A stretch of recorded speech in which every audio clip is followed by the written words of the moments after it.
You ask Tiger to solve. This deals with linear equations with one unknown. The final result is x equals 13/2. Let's solve it step by step. Group all x terms on the left side of the equation. Subtract 78x from both sides. Group like terms.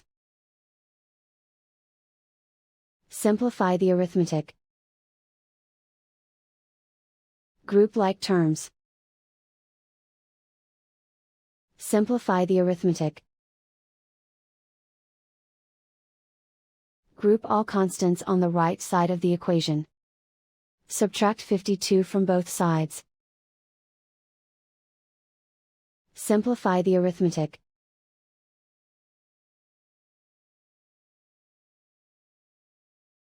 Isolate the x. Divide both sides by -20. Cancel out the negatives. Simplify the fraction.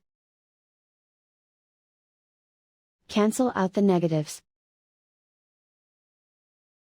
Find the greatest common factor of the numerator and denominator. Factor out and cancel the greatest common factor.